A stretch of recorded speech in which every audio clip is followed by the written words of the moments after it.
ثم قال إمامنا الجزري رحمه الله كما نرى على لوحة فطرة، ولم يقيدها بشيء، لا قيدها بسورة ولا قيدها بكلمة قرآنية أخرى تدخلها وتخرج ما عداها. لما؟ لأنه ليس ثمة غيرها في القرآن العظيم.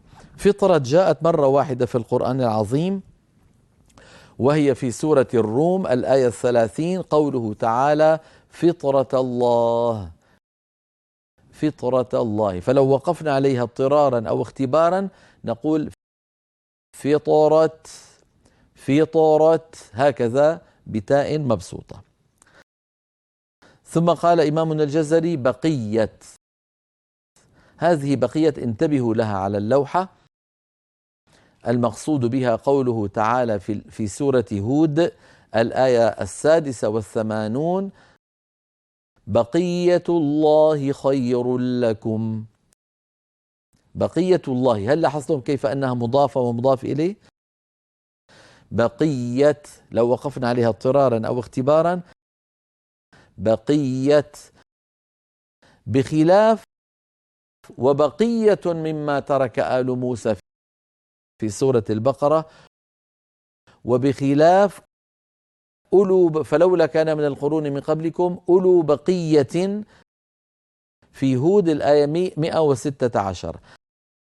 هذان الموضعان مربوطان. كيف عرفنا أنهما مربوطان مع أن الجزري رحمه الله لم يقيد كلمة بقية في البيت، وإنما قال بقية، لم يقيدها لا بسورة ولا بموضع؟ عرفنا ذلك أيها الإخوة أن كلمة بقية جاءت في القرآن العظيم في هذه المواضع الثلاثة: موضع هود 86 وهو المضاف بقية الله خير لكم، وموضع البقرة منون وبقية، وقلنا بأن المنون مربوط لأنه غير مضاف، وكذلك أولو بقية في سورة هود.